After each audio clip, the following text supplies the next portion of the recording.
Hola, compadres. How are we doing this savvy Saturday? Turn the phone off.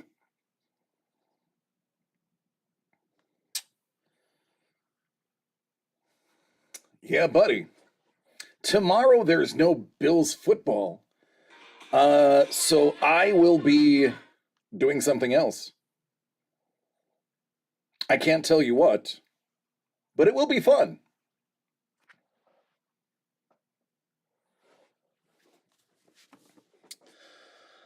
Today has been a slow day for me personally.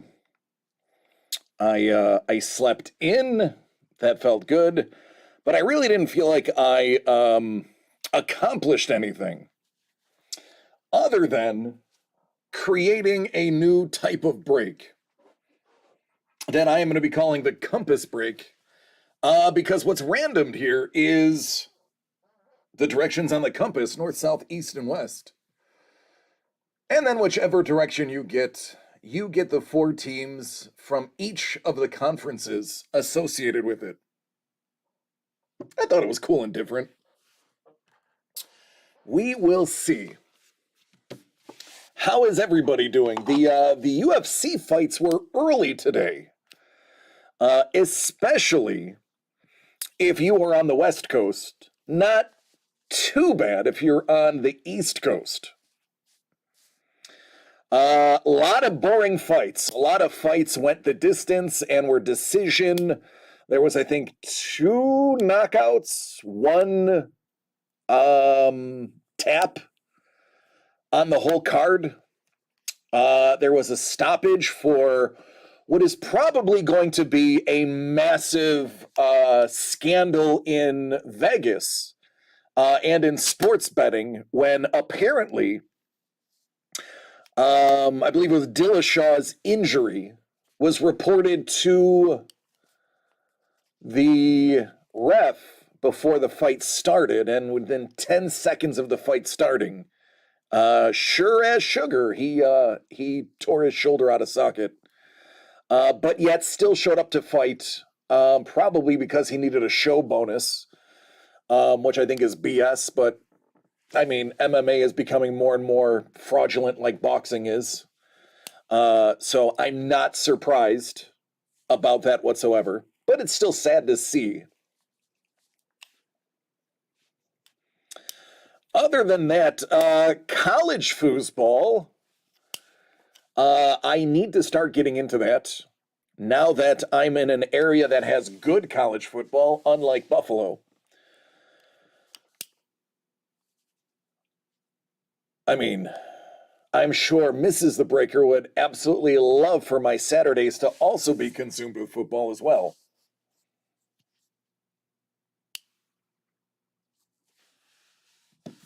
But I digress.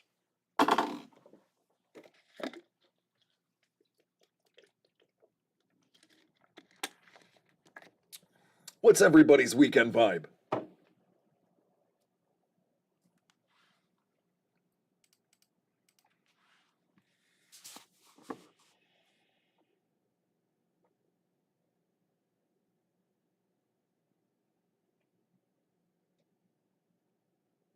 Awesome.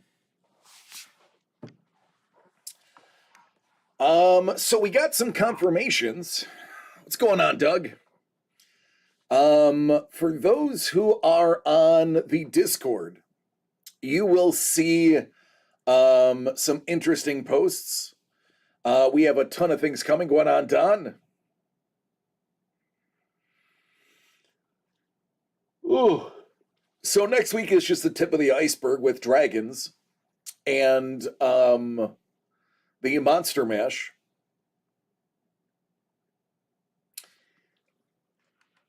What did we just have? Animated Star Wars. Going on, Detroit. Animated Star Wars is going to be another big one. The cards that are going into animated Star Wars are unbelievable. The autographs are iconic. The art is stupendous. It's honestly, I have to pat ourselves on the back We stepped it up big time with these upcoming runs. They are definitely pretty great. This upcoming animated series run is probably not going to be able to be duplicated, sheerly based on how expensive it would be to get these autographs again. So it will be definitely a high value run for those boxes. I mean, what would you say, Doug? A third of the autographs are almost the cost of the box by themselves? I don't think I'm too far off in saying that.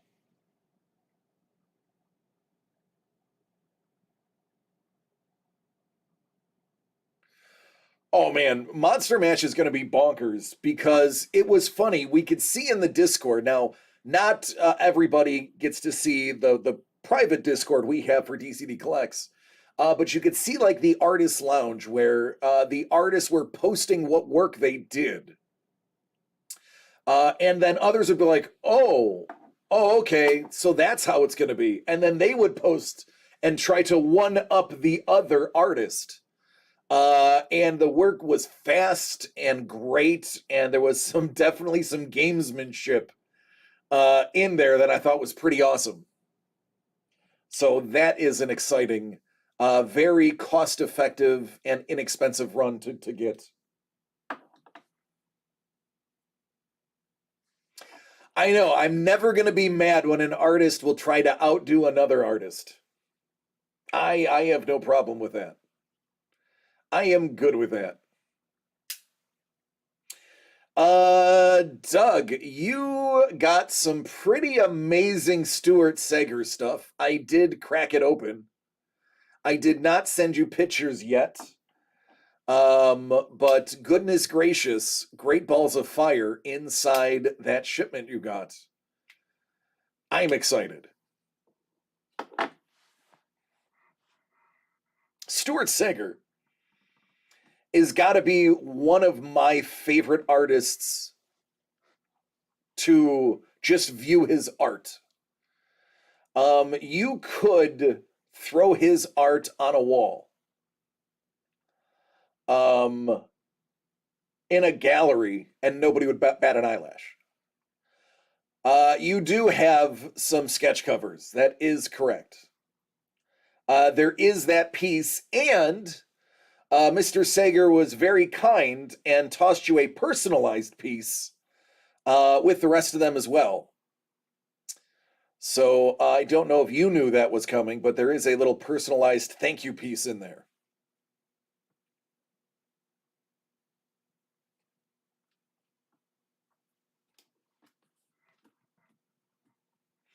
I need to.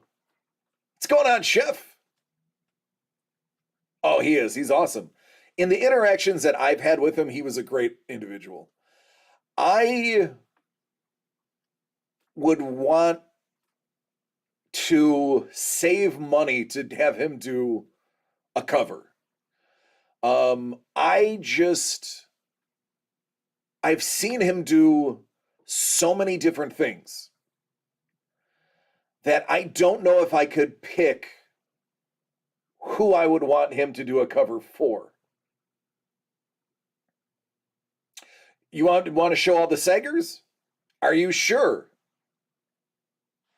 I mean, yeah.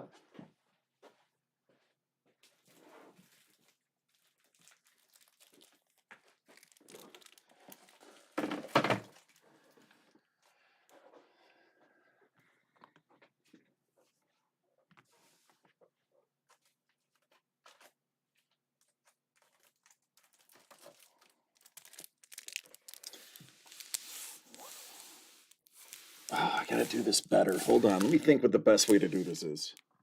It might actually be this way. How about that Darth Vader?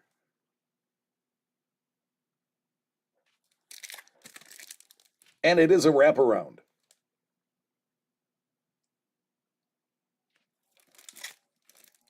Like, come on. It's so good. It's so good. Shiver in the Dark?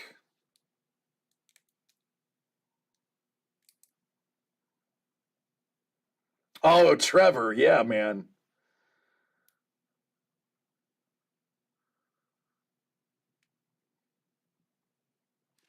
It's unbelievable.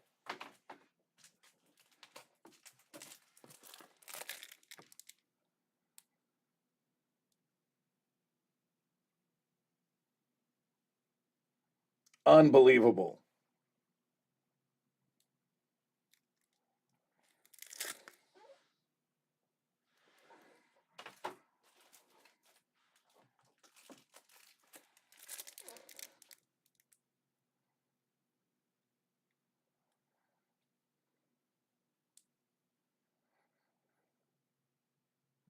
Like, this, in my opinion, is top of the pops.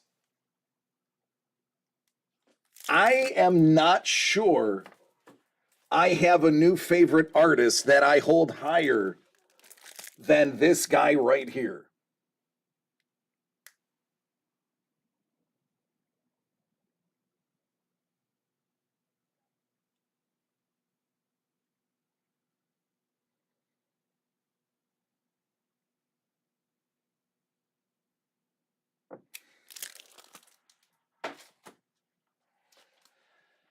Now, Doug, I'm not going to show the one that was acquired for a future break, but would you like to see his thank you note?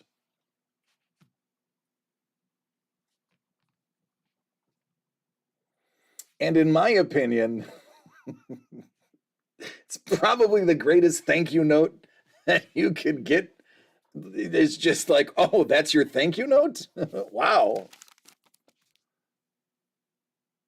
What is up? How great is that?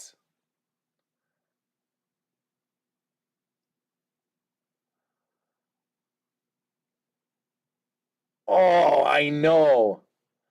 It makes me wish my name was Doug.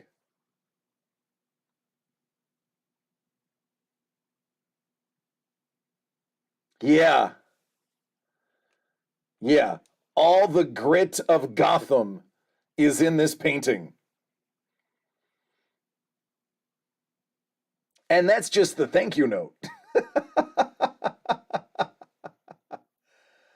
Yeah, man. Yeah, legit.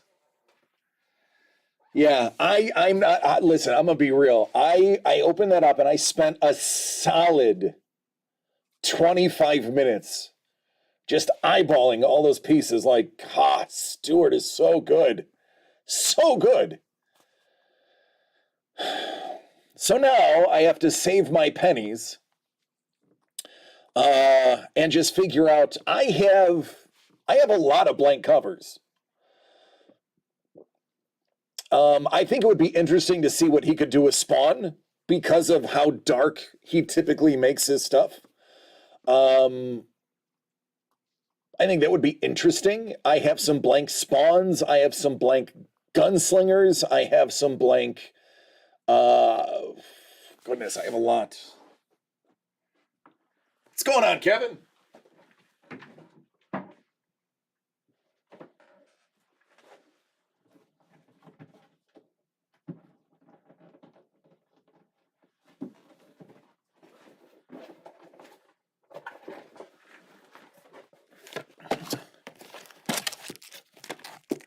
I mean, I have a blank Gunslinger. I have a blank Hulk. I have a blank Deadpool. I mean, we know he would destroy a Doctor Strange. Man, oh man, could you imagine what he would do on a black Cable cover?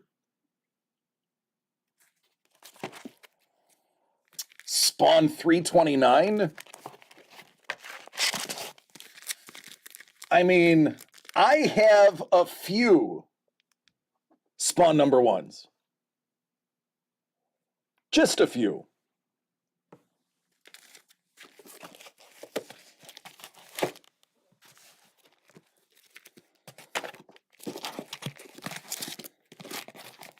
Oh Oh, you absolutely do.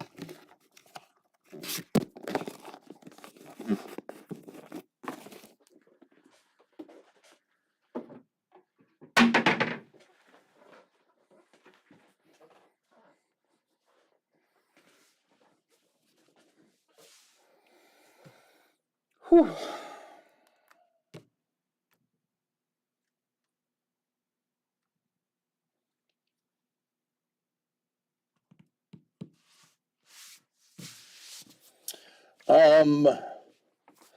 So I was first introduced to his stuff through Doug the first time I came here a year ago. And then, you mean another sketch cover break, Kevin? We've already done that, and it went over really well. Yeah, Doug, that'd be great.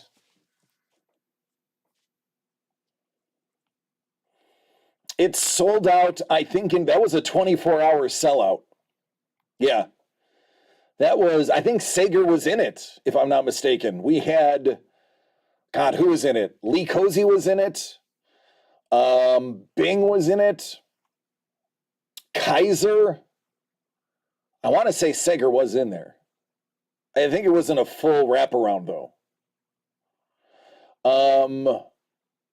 Who else was in there?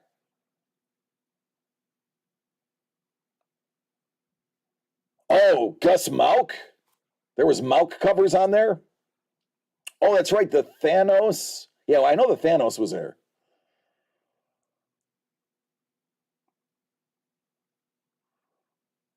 What's going on, Brent? Yeah, it was nuts. Nuts. Fuzzy. Fuzzy was the other one. Fuzzy Wuzzy was the artist. It's true, though. Oh, Baller Jack. Baller Jack was in there, too. Oh, it was such a good break. That's the one we took to Comic-Con. That was such a good break. And he walked by. Yeah, that's right. That's the Baller Jack was there, and when somebody pulled his cover, he was walking by and was like, "Oh yeah, I drew that." And the guy was like, "Wait, what?" He's like, "Yeah, that's me. I'm him." Yeah. Yep.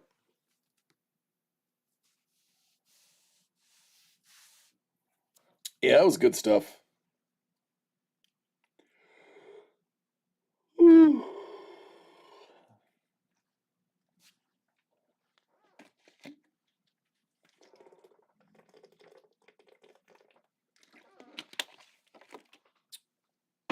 We definitely have to try to put one of those together again.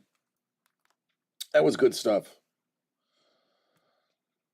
Maybe we can get maybe we could get Trevor to put his Stuart Sager cover in there as part of the break. Trevor, you won't mind, right? He's like, nope, nope. I believe when Trevor got that, he turned to me and said, "I'm going to be buried with this. Like, this is going in my coffin."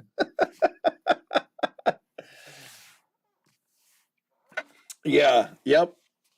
Yeah, the Wolverine Incredible Hulk. Yeah.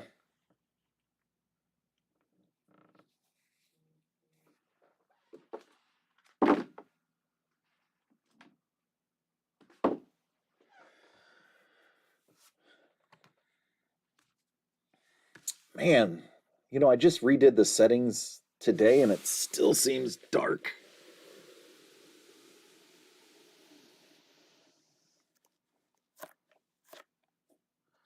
And slightly off center. So, Doug, that is a great question. I was actually going to let whoever gets involved in this break, I was going to let the people vote.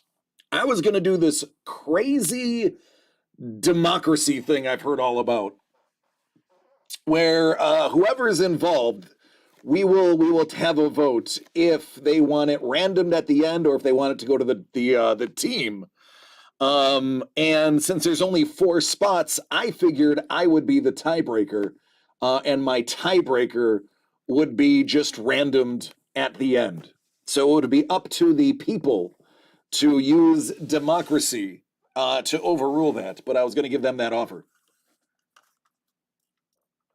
I don't mean to pry, but you don't by any chance happen to have 6 fingers on your right hand? I do not, but I definitely have some cards to open. So, how this breaks down, both of these boxes are going to be open. The compass breaks,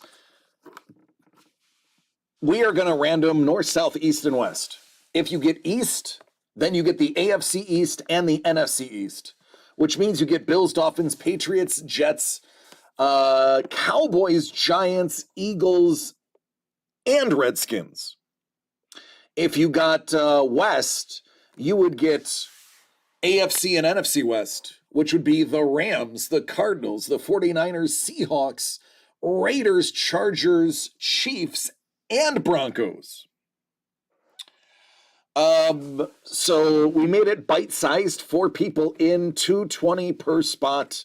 $220 gets you 8 teams. It's about $27 a team.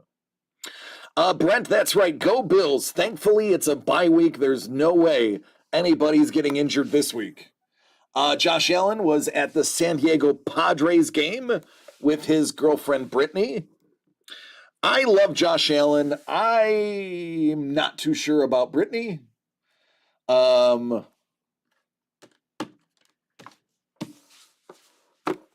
don't know. I think Josh should settle down with a nice Buffalo girl. That's just me. That is just me. But I'm biased.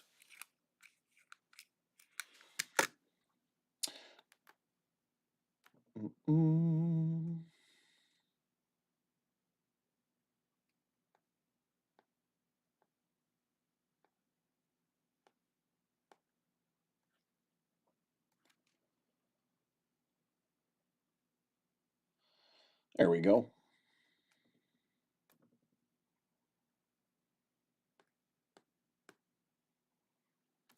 All right, reset. So that's it. We were going to chat a little bit about things that are upcoming. We were going to knock out this break if y'all were interested. If not, it's going to be a short night, which is fine because boy, do we have a busy week next week. As a reminder, Thursday, we will be putting the finishing touches on everything for our Friday release. Friday, boxes will be opened. As many as are sold are as many as we will do live. So Friday will be very busy. Whatever we don't get to on Friday, I'm sure once people see the videos, they will want to get in on it for Saturday. It is going to be a very busy week. Craig, I don't know if you're live, but I have a gigantic box with your name on it.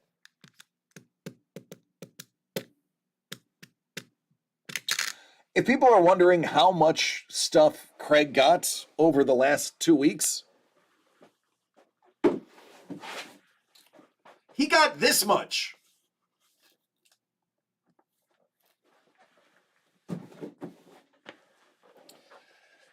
And that is why this took a little longer to put together.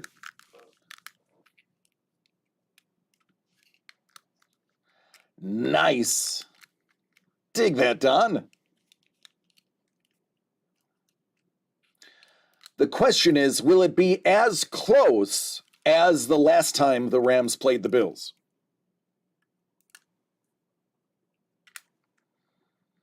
Oh, played, so it already happened. All right, you got to tell us. The Rams won 56-0, so it was a pretty close game, a real nail-biter, an edge-of-your-seat type affair.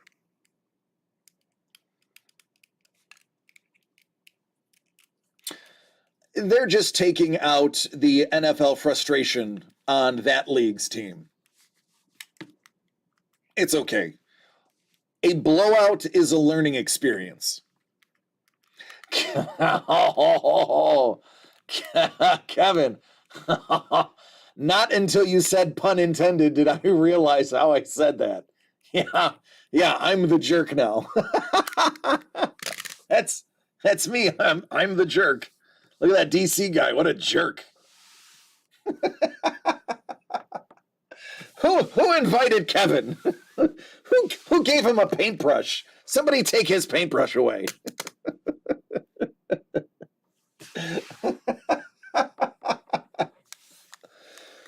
Oh goodness. Yeah, I could see where that was. Those choice of words were in poor taste.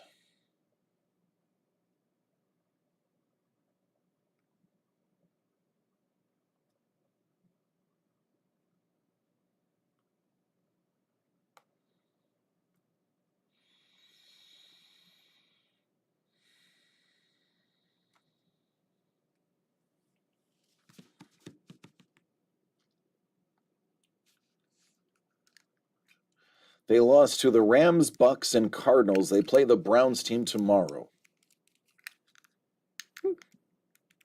Dig it. So, actually, it kind of segues into a cool story that I have. Back in, it would have probably been about 2010, 10-ish, give or take 2 years. I was head of security at a restaurant that had a nightclub, like it was a bar, not even a nightclub. It was a restaurant that had a really nice bar. So during the day it was a restaurant. Towards the evening it was a bar, and it was in a college area. It was called JP Bullfeathers. It doesn't exist anymore, but it was a cool vibe. It was a really decent place.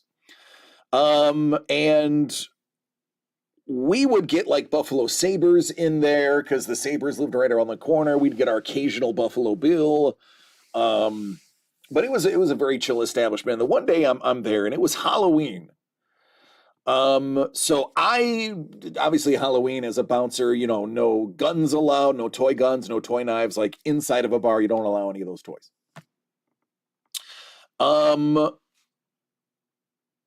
So this person walks up and they have their Olympic, it's an Olympic jacket from the Winter Games from that year, and the pants from the Winter Games, and they have the official Winter Games hat, and they have this, just absolutely spot on replica of an Olympic gold medal. And that was the year it was kind of like, it was a circle, but it had like a wavy design to it. So whatever year that was, we'll give you an idea. It was within a year of this story. And he's like walking in. I was like, "Oh, cool, Olympiad. Yeah, I get it. That's awesome." He's like, "Yeah, thanks."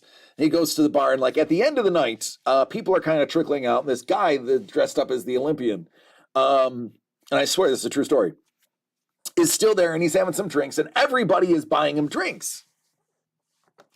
So I'm like, okay. I was like, kind of putting my ear to the group, and I'm like, why is everybody buying him drinks? And he's talking about the Olympics. And I'm like, wait a minute, what? And I was like, were you actually in the Olympics? And he's like, yeah, this isn't a costume. I'm wearing it ironically on Halloween. He said, we won the gold medal for sled hockey for Team USA. And I was like, get out of here. He's like, no. He goes, Google me. I was like, I'm not going to Google you. And he goes, you want to see something really, really cool? I was like, yeah, sure. He takes the gold medal off of around his neck and puts it around my neck. And I was like, no, stop. I don't deserve in any way, shape, or form to wear an Olympic medal.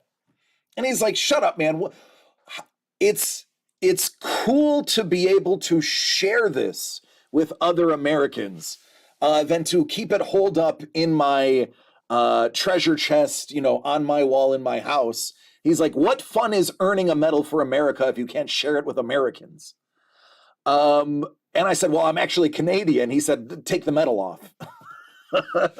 But I wasn't. I said, no, I'm kidding. I'm born and raised in Buffalo. But I actually got to wear a real Olympic gold medal for sled hockey. And then I kind of thought about it. I'm like, wait a minute. You can walk. And he's like, oh, big misconception about sled hockey. Anybody can be on the sled hockey team. They don't discriminate as to whether you are wheelchair bound, an amputee, or fully able. Now, forgive me, I don't know the proper terminology. So if anybody is disabled or however the terminology is supposed to be, I apologize. I truly don't know how. I don't know what I'm supposed to say. So forgive my vernacular.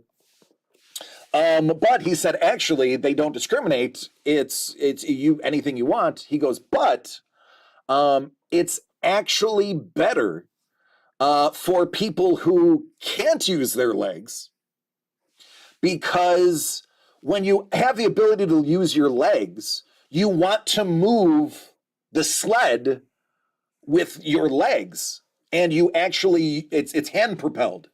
He says, so those who don't have the ability to use their legs are at an advantage because their brain doesn't worry about their legs steering them or moving them.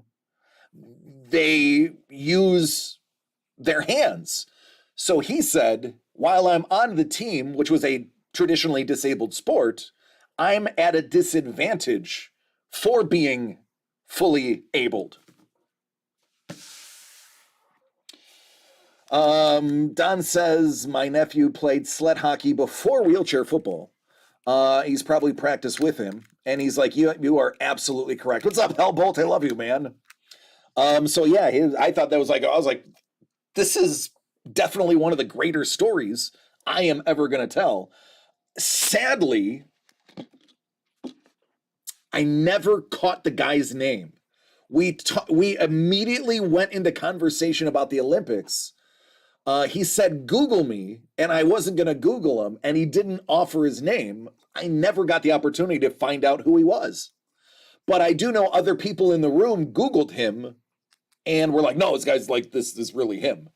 That's actually a true story. I never found out who it was, but I can say I am what I assume to be one of very few people on the planet to say they got to wear a U.S. Olympic gold medal that was a real one, not a replica.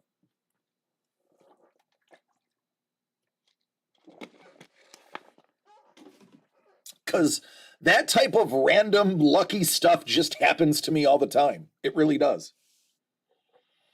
I am well, thank you. Wheelchair football is the same way. They don't discriminate their players either. That's awesome. That's good. Because honestly, it's to their benefit to let everyone do it because they have the tactical advantage.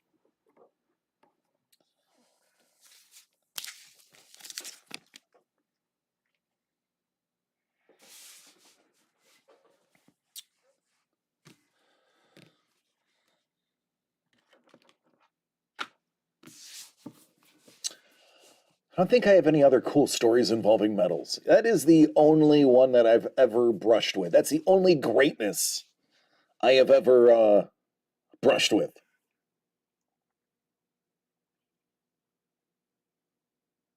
Yeah, pretty certain that's true. I did run into Anton Apollo Ono once at a party in Florida.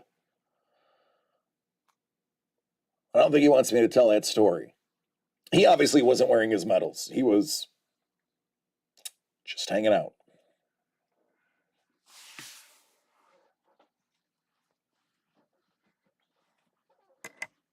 My favorite winter game, I am, besides curling, because curling is freaking awesome, I am a huge fan of skeleton.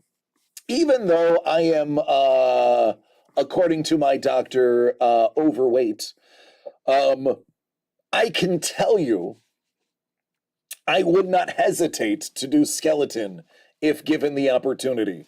If you don't know what skeleton is, it's like luge, but head first. For those who don't know what luge is, it's like skeleton, but feet first. I'm sure that clears it up. Oh, curling is so dope. And understanding friction and physics, and you have to know trajectory and force and overcoming inertia. I mean, it's a mathematician's dream.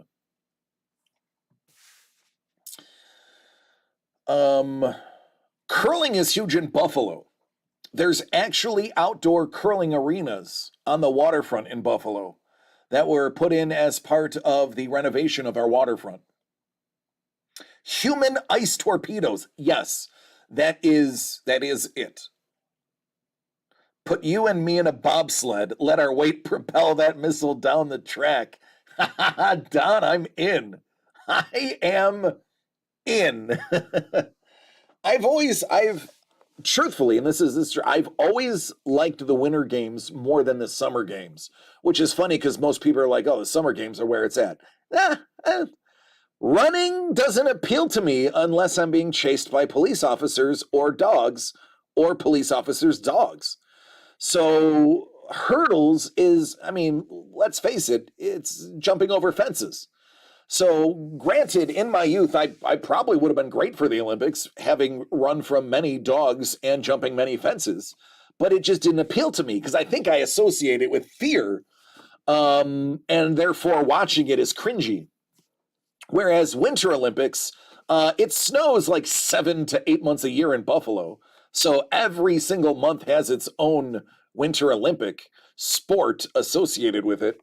So it was just kind of like, oh yeah, I'll go outside and watch that. So I've always been a Winter Games fan. I do watch the Winter Games when they come out. I don't honestly watch the Summer Games. I am a sucker for doubles figure skating. I have not met a triple sow cow that I didn't enjoy. There's something about lifts and elevations that just make the sport awesome. And anytime you're spinning next to somebody else with two razor blades about 6 inches from your face, it makes for good television. That is my argument as to why the Winter Games is better. Toe pick, that's right. The old toe pick. Yeah, I've always done it. The cutting edge. And of course, there's this thing called hockey that they do. They go do some hockey. Bobsledding is cool, but honestly, once you start watching skeleton, bobsledding is kind of like, oh, all right. Like last Winter Games skeleton, somebody died, which is funny because that's the reason they stopped doing skeleton 80 years ago in the first place is too many people were dying. They're like, we'll bring it back. It'll be safe. Fast forward like 3 Winter Games later, somebody died. I want to say it was a Georgia competitor. Georgia the country, not Georgia the state.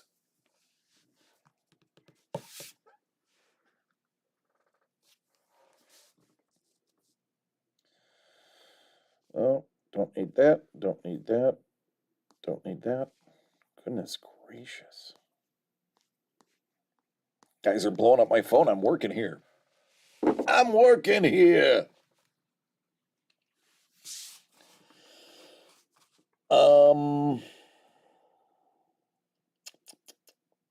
Thanks, Don. See, Don's like, yeah, I just Googled it. It was definitely a guy from Georgia smeared across. So here's what happened. For those who are into the macabre, Kevin P. West, I'm sure you're listening. So the design of the last Olympics, skeleton and luge, was considered a fast track. The angles and slopes, they were expecting a lot of people to break records because the design was designed fast. The problem was the upper lip of the turns were not angled properly. So they actually warned people, hey, don't take corner number 6 or 8 or whatever it is too high. It'll launch you. And because, the people who designed it didn't care. It was a money grab, like most hosting of the Olympics have become in the last 20 years. They built a pillar holding up the roof right in front of, no joke, 10 feet in front of the top edge of the turn. So this poor Georgian took the turn too high, literally shot out the top of the curl, and at roughly 90 miles an hour, smashed into a concrete barrier that had little to no protection on it. Needless to say, he did not survive. And then everyone went substantially slower for the rest of the Olympics as to not have that happen. So it was a fast track until he died, and then they're like, yeah, we're going to slow down. So yeah, Winter Olympics, man. I mean, the worst thing you have to worry about in the summer games is javelin. Maybe an errant shot put. But that's about it. You don't get any action like you do in the winter games.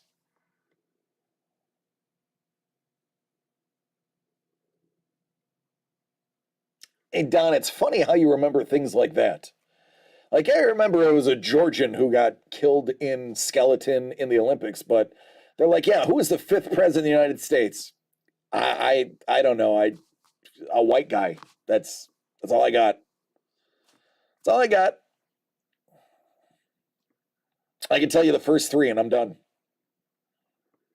Now, Doug, on the other hand, I'm willing to wager, could do all 46 presidents and maybe only miss 3.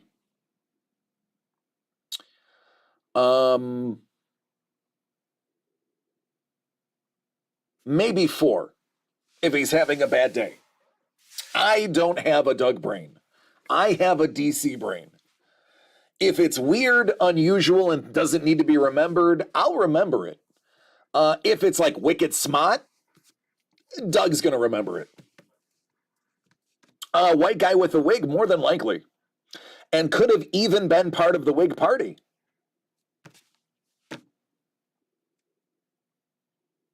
That is, I believe that's still a chance way back then.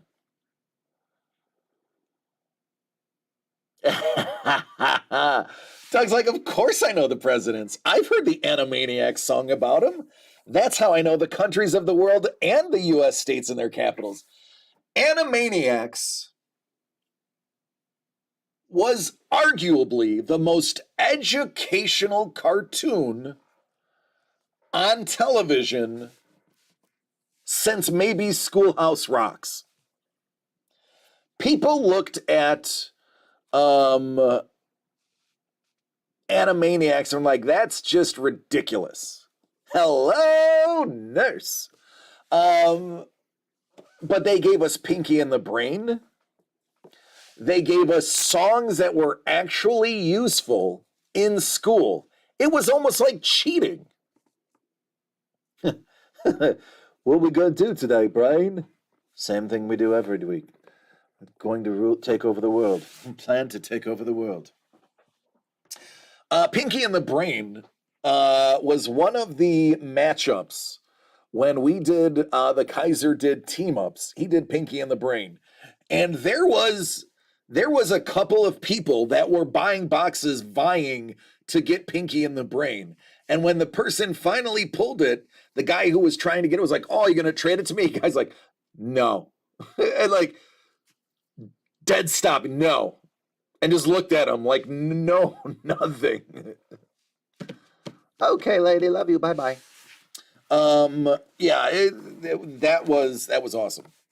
The Good Feathers. Animaniacs was great. They brought it back.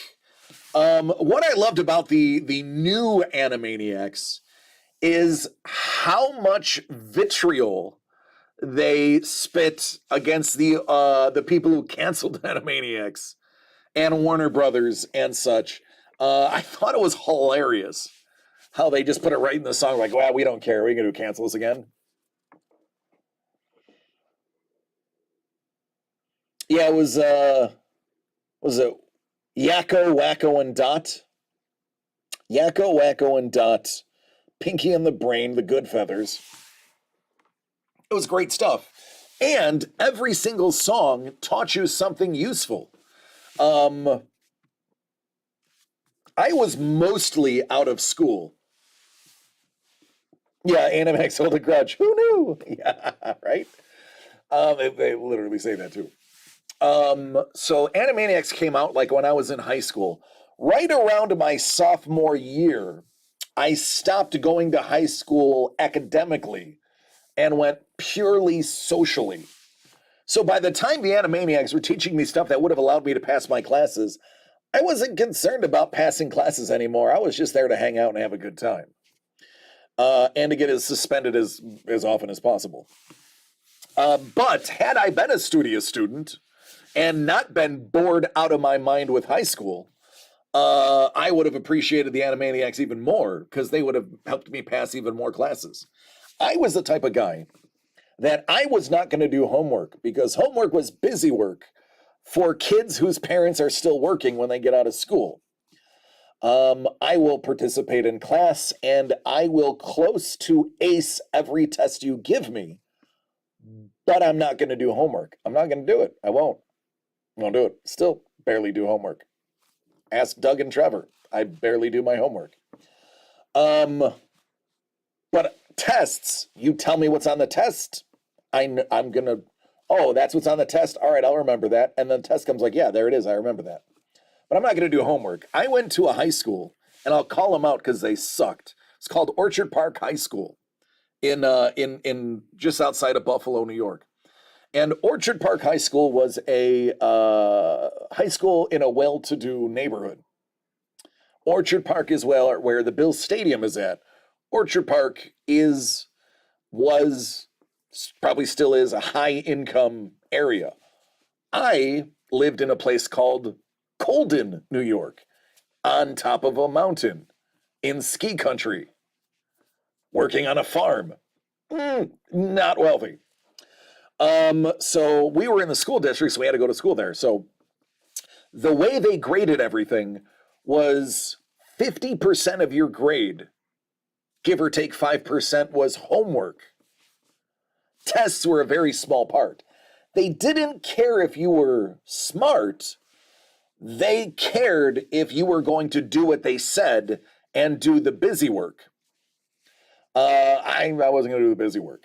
So even though all of my Regents exams I passed, all of my regular school tests I passed, I didn't pass because I didn't have the 45% homework grade. I would study my notes in class before the next class that I had the test in. Yeah. So I get that. I'm gonna act like a jerk here. I didn't even need to do that. I could just remember it. If they're like, yeah, this is gonna be on the test, I'm like, okay, it's gonna be on the test. I'll remember that. And then I would go about my business. I wasn't gonna do homework. And the teachers even said, if you just did homework, you would have like a 90 average. And I'm like, but I'm not gonna do homework. So why don't you just understand that I'm smart and I see past the homework facade? And they're like, yeah, that's not how it works here. So it was me against the machine. That's what I did. And I don't regret it. I got my GED and went to the military and I enjoyed my time. Doug is biting his nails right now because for those who don't know, Doug used to be a teacher. Doug would not have liked me in class. Actually, that's wrong. Doug would have liked me in class because I participated and did well. Doug would not have liked to collect homework from me because I would never give him anything. I'm not doing homework. I'm not. I know it. I don't need to do homework. It's busy work. I don't need busy work. I have football. I had hockey. I had baseball. I had marching band. Yes, I was in marching band. I played saxophone. I had regular band where I played clarinet because you have to be proficient in more than one instrument. By the way, I'm not proficient in either anymore. So between football and baseball, and it was floor hockey, not ice hockey, and marching band and regular band, I didn't have a ton of time for homework. So yeah, I'm going to do the electives before I do the work. After 2 years with the same French teacher, she stopped asking me if I did my homework. My French teacher loved me. Because her sister loved me. So my French teacher's sister was an English teacher. And the English teacher, they were student teachers at the time. Yeah, I'm one of those kids that had a teacher thing. But I was smart. I didn't tell anybody. Because why ruin a good thing? So the English teacher had a massive crush on me. So the French teacher kind of was just like, you speak French really well, so just come to class and participate, and you're going to get an 85. I'm like, I'll take an 85. So that's all I had to do. I had to show up. Whenever she would have a question that I didn't know, I just said, je ne sais pas. And she's like, well, you don't know, you said it in French, that's passing. I'm like, there you go. See, did it.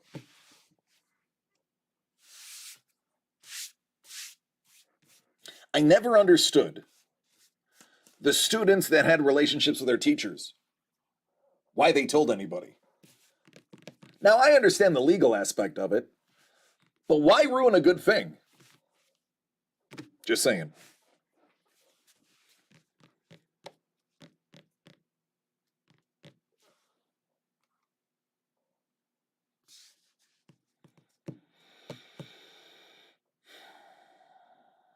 I have a sinking feeling Doug is going to cut that part out of the video when we publish it. It's true. I'm not lying. I have names. I have school absence notes to prove it. I actually did keep those. Those are kind of a trophy. I still have them to this day.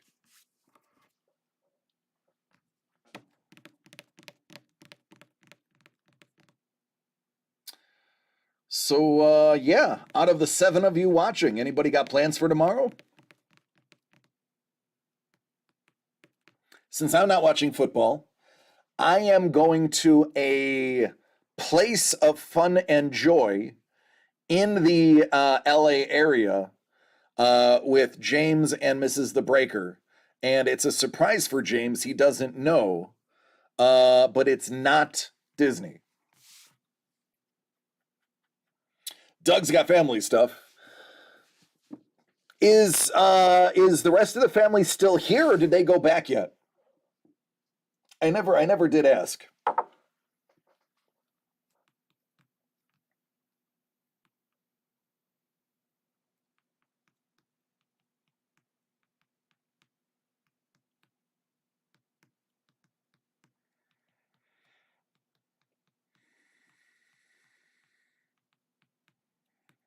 The Danes have left, okay.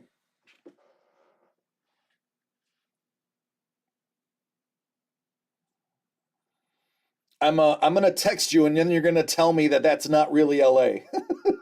I think that's how this is gonna go.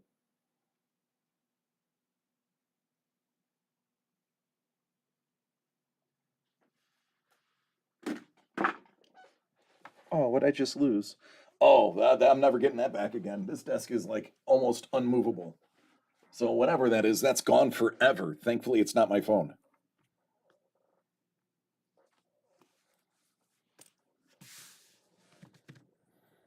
It is LA? Okay.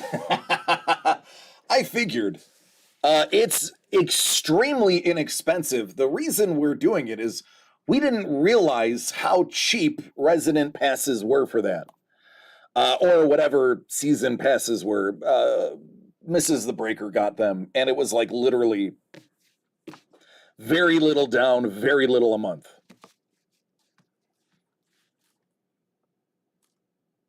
You'll be going to the school to get ready for next week. That's right, chef. Yeah, that conversation probably made you uncomfortable too, now that I think about it. I keep forgetting that you're a teacher.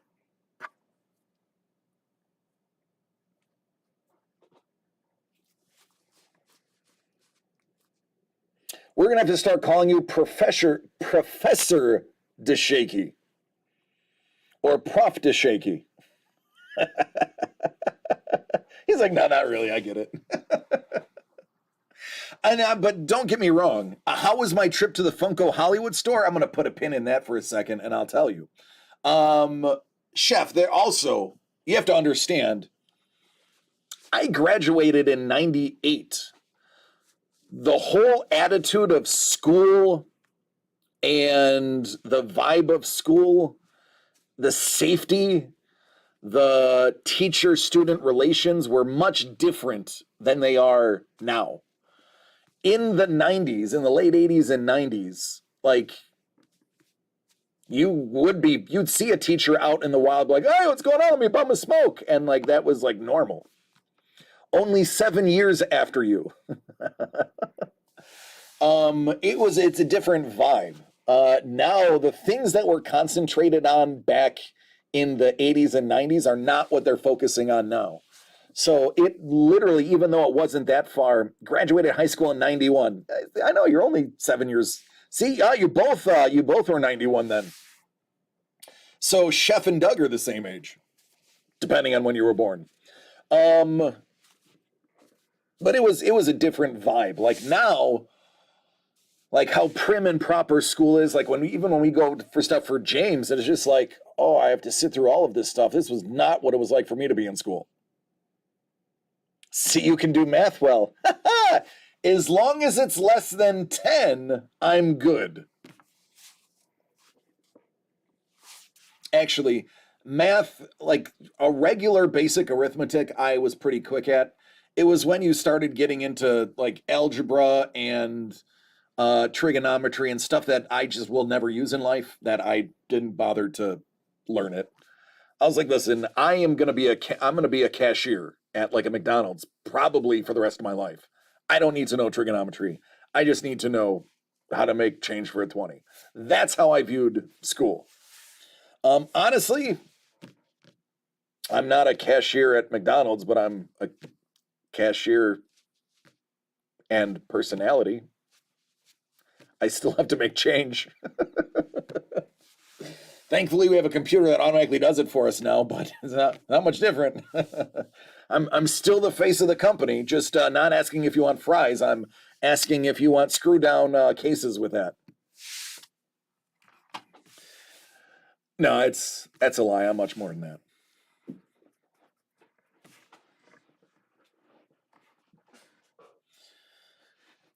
A big dumb circus bear. Listen, Don, don't ever say that. You are the only thing keeping us from the robots taking over the world. Don't act like I'm not right. It's true. If you didn't keep those machines in line, they'd be building weapons of war and taking out humanity a la Terminator. So don't you dare undercut your importance to humanity. You, sir, are a soldier for the resistance. You're our own Andor. I just do as I told, hope they feed me in the end. Yeah. Yep. I feel that.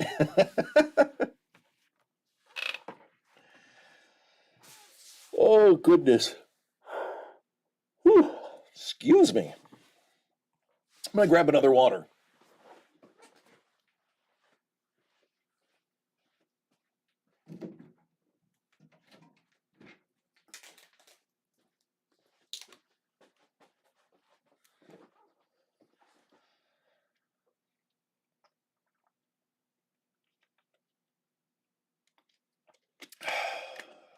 goodness.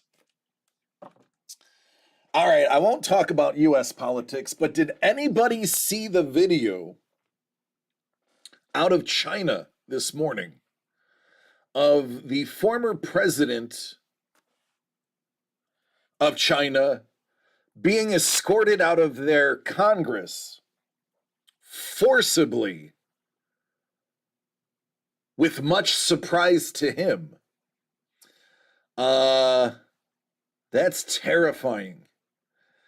So Russia is consolidating power and killing off oligarchs, and now China is making defense ministers and now former presidents disappear. That is terrifying, if you ask me. I saw the video, I was like, this cannot be real.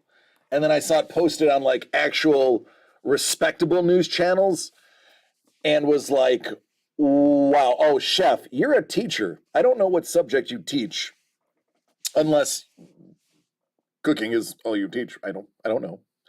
I know most of my teachers taught 3 or 4 things, so I don't know how it's done nowadays.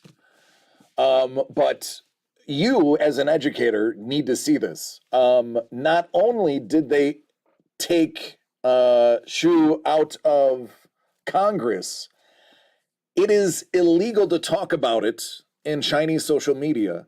His name is being scrubbed from the search bar, and the video is being scrubbed. The whole thing is, as you know or may not know, in China, the internet is controlled completely by the state. There is no outside internet allowed.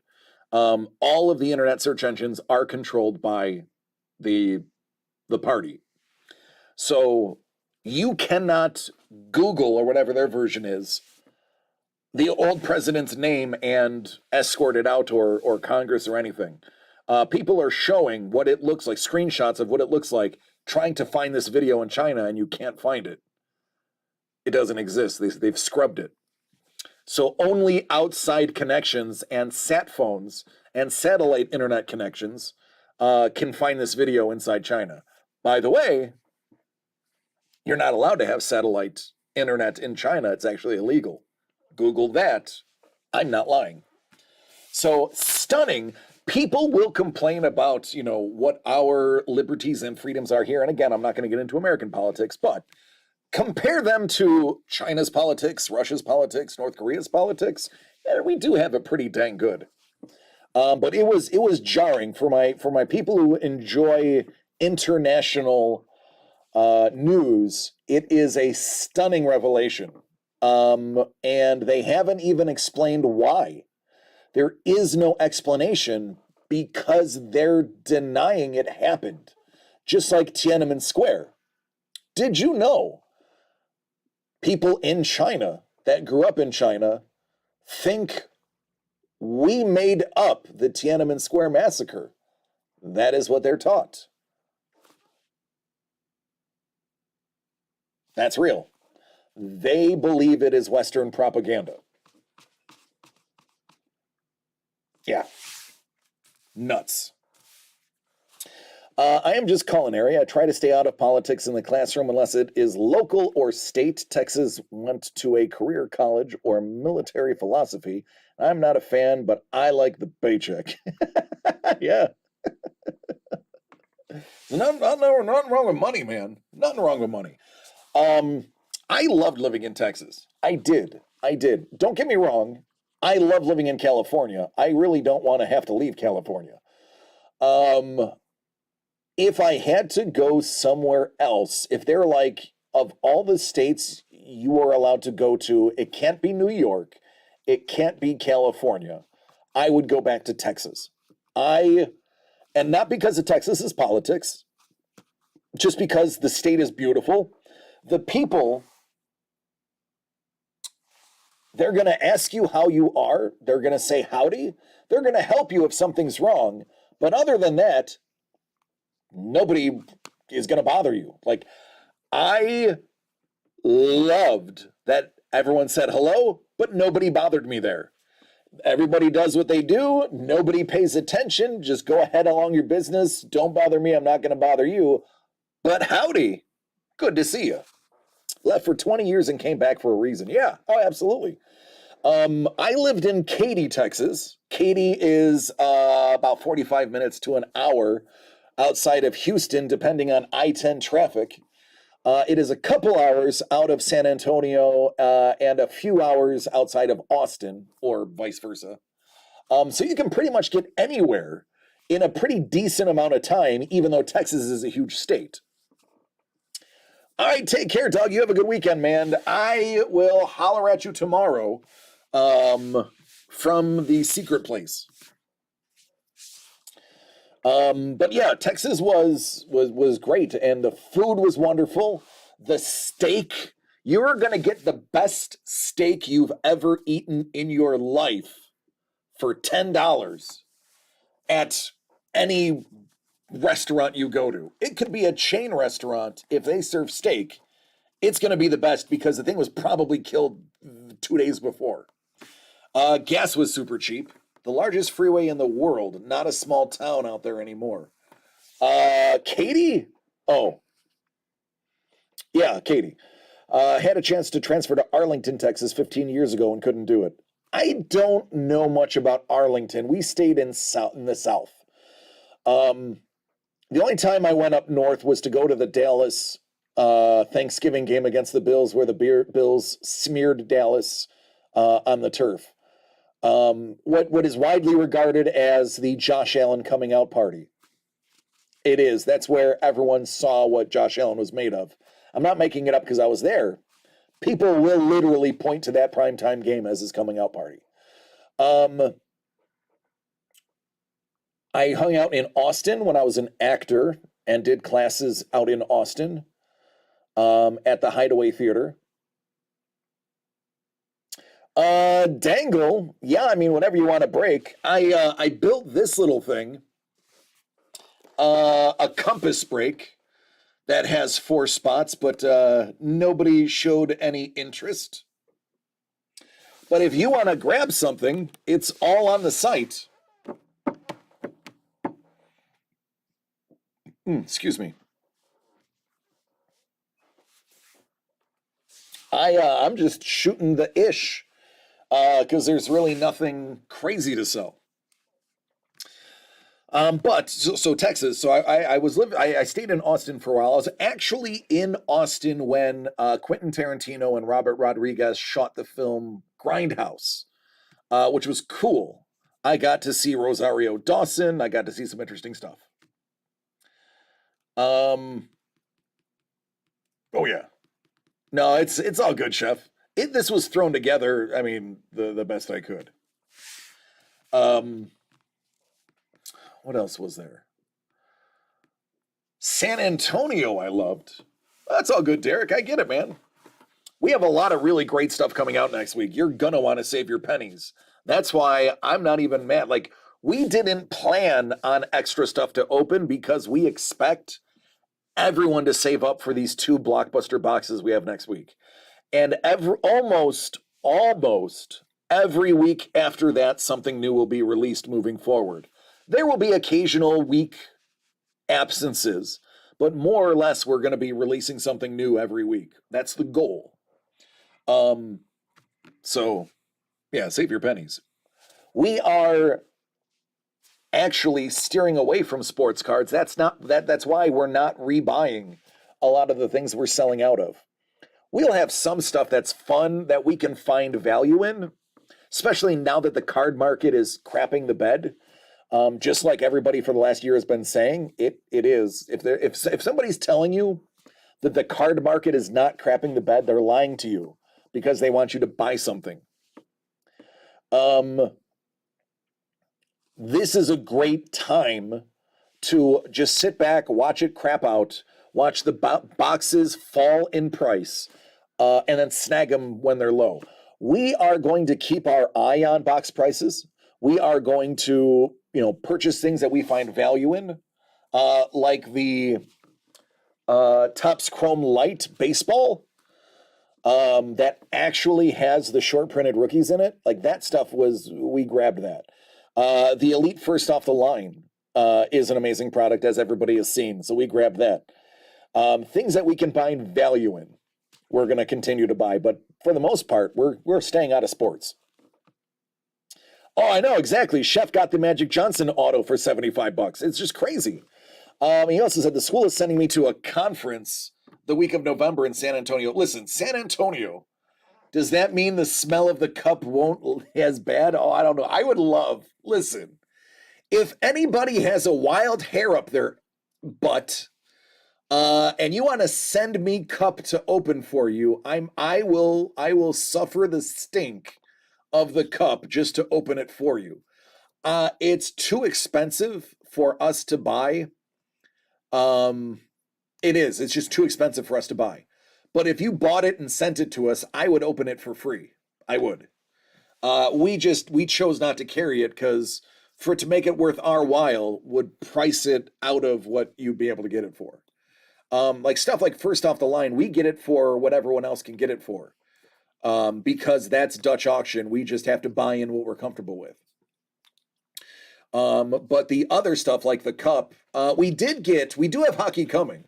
We do have a case of Allure 2022 Allure or 22 Allure. I believe that's supposed to come out next month. We do have that. So, and that is a pretty inexpensive product. And that's the reason we went after it. Because let's face it, we all know Allure is fun. And we are only going to get items that we know are fun and worth it.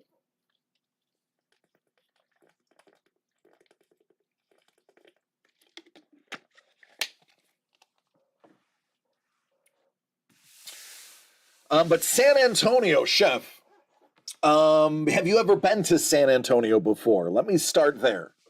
It's probably the easiest place to start.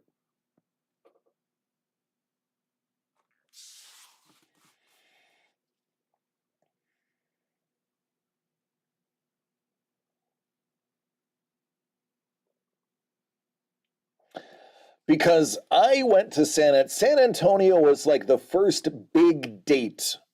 Lived there for a year. Okay. So there's nothing I can tell you.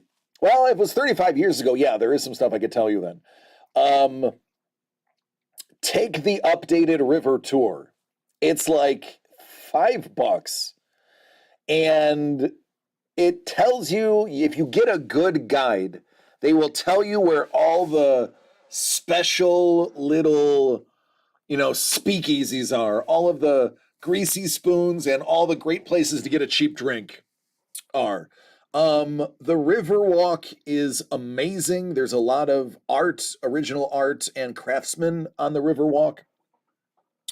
I go to the Alamo, and right across from the Alamo, about a block away from the Alamo, is a bar that is built into the side of a hotel, and the bar is the actual literal bar that Theodore Roosevelt used to go to liquor up and subsequently sign up soldiers for the Rough Riders. Yes, it is canon. Just don't pee on the Alamo. Ozzy will tell you. That's right, Don. It is canon. He would take these people to the bars, get them liquored up, and have a stack of signing forms and sign them up for the Rough Riders after a long night of drinking, because you had to be able to keep up with him if you wanted to be a Rough Rider. This is not a joke, I'm serious. So he would take you out for a night of drinking on his dime, and if you could hang with him, you were good enough to be a Rough Rider, and that is where he did a lot of consigning to the Rough Riders. It's fact. It's true. I don't remember the name of the bar. It is literally a door. It's a green door, I believe. It's a green door, small sign hanging over it. Nothing else to tell you it's there. If you didn't know it was there, you wouldn't know it was there. There are no windows, nothing. It's a green door, to the best of my knowledge, and a small sign. When you walk in, it's all Teddy memorabilia and like old wooden benches and like old like Irish pub type seating. And they said all of the wood seating is like original. So any they the there's when you walk in, there's a post like right in front of you. It's weird, but there's a post. Then the bar is like right here. So and then you turn, and then where there used to be a window, they've blacked out the window, and it's like a shadow box of just Teddy memorabilia and Rough Rider memorabilia across from the bar. So you walk in the door, there's like a little post here, then there's the bar, and then if you turn to the bar, walk so that you're facing the center of the bar, and you turn a 180 and look, there is stairs going up each side. There's a bunch of tables at the top. It's super dark. And then there's a bunch of like 4 tables at the bottom. And the bottom right booth was Teddy Roosevelt's booth. Looking forward to the Legoland and Mixology tour at one of the pubs there. I think that's a great idea. I support that decision 100%. That is the DC stamp of approval. So the guy's like, literally that is where Teddy would sit in that booth, still the original booth, and just drink his compadres into signing up for the Rough Riders. And then another block or two away is the Natural Curio Museum that has all the bucks and animals, well, has a bunch of animals that Teddy Roosevelt killed. Fun fact, the largest, I almost said the largest rack in history, but I don't want you to Google that. The largest antler rack in history, and I believe, well, it used to be, was shot by Teddy Roosevelt. Now it's like 3 or 4. He has shot like literally 128 point buck. That doesn't sound real, but it is, and you can go see it. It's insane. It looks a bit mutated, but it's legit. There's like 68 point bucks, 72 point bucks, crazy stuff that Teddy Roosevelt shot and killed there, including a bear, that you can go to the saloon and see it on a private tour. But I digress. I have successfully talked this group down from 12 people to only 4. So the 4 of you that are still here, thank you. I had nothing really much to say, so I appreciate you letting me ramble for an hour. But I'm gonna go home. Tomorrow's a big week. Like, I can't stress it enough. Oh yeah, Don, you know what? Don, you the man. So, Funko. A few weeks ago, Mrs. the Breaker, James, and I went to the Hollywood Funko store. The Hollywood Funko store is simply amazing. It is like Disney and Universal rolled up into one without the rides. You can make your own custom Funko that is you. You get to choose from different accessories. Unfortunately, they didn't have a mustache like mine, so I declined to make one. But there is a perfect copy of Mrs. the Breaker and Jimmy at our house now. But they have these huge life-sized Funko creatures everywhere.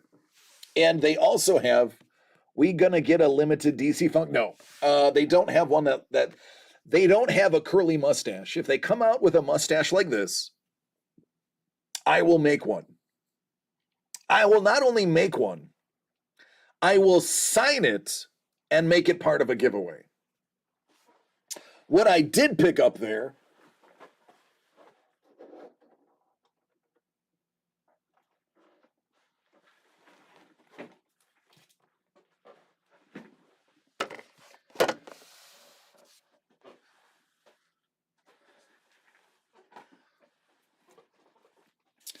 So this is the diecast.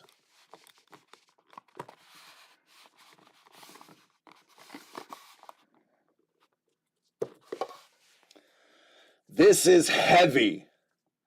This is solid die-cast metal.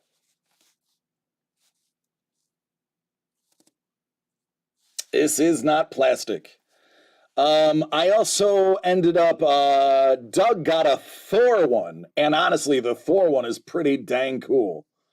While I'm not the biggest Thor fan in the world, I wouldn't mind adding Thor to my collection. So these are like $75, but they come with this clear plastic case, and they are solid metal.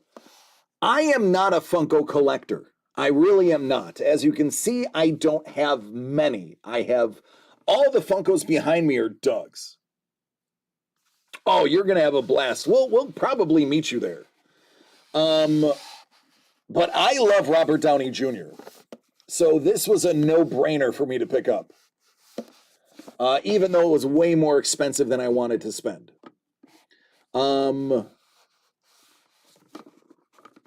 So they have chase ones. 1 out of every 6 are chases. The chases are just the model without the paint. So they basically look silver. I told Melissa, Mrs. The Breaker, I said, I want the painted one. If I get the chase, I'm just going to sell it and buy the painted one because I want the painted one. So thankfully, I didn't get the chase and I didn't have to go through the bother of selling it to buy this one. I like the painted one better. The Thor one does look good in chase.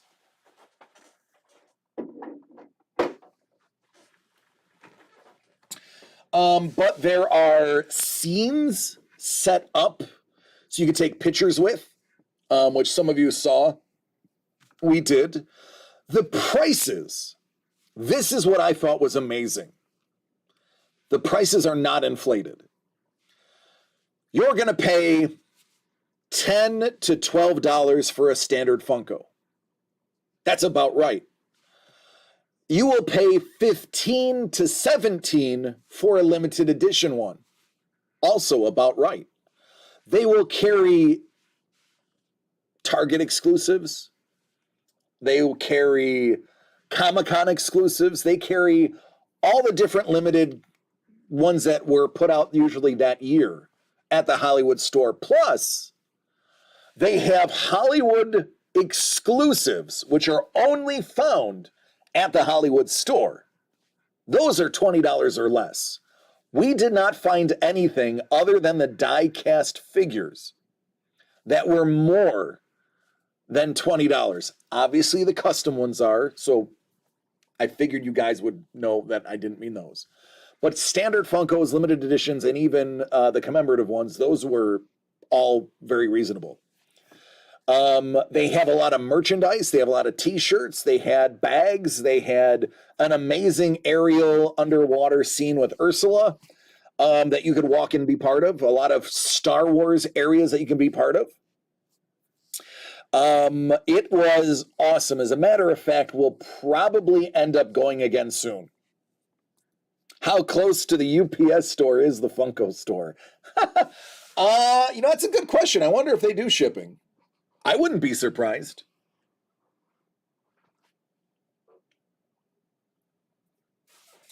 But yeah, it's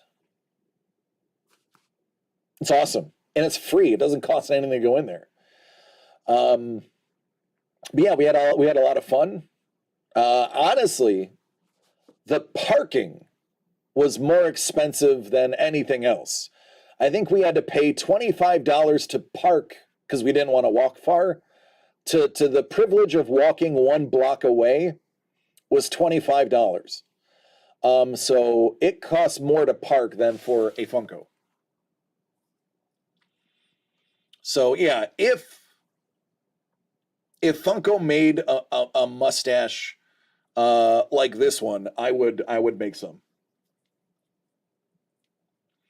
Yeah, but it wouldn't be the same. Now, as we all know, sometime in the future, this mustache is not going to be here anymore.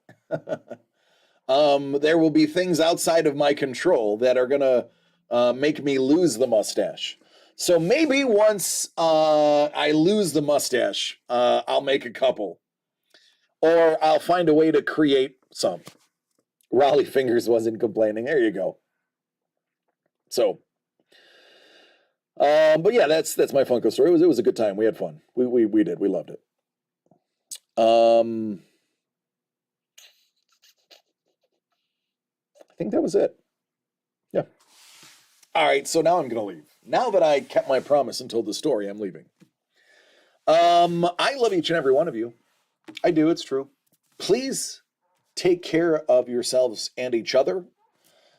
Please stay up to date on your medical records. Make sure you are well. It is very important that you are well.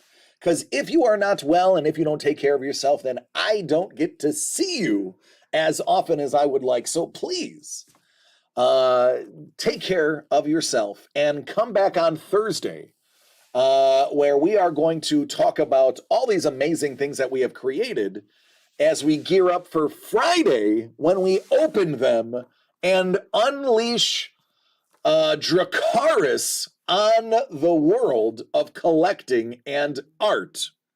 Motley. So take care, everybody. Good night. And I will see you on Thursday.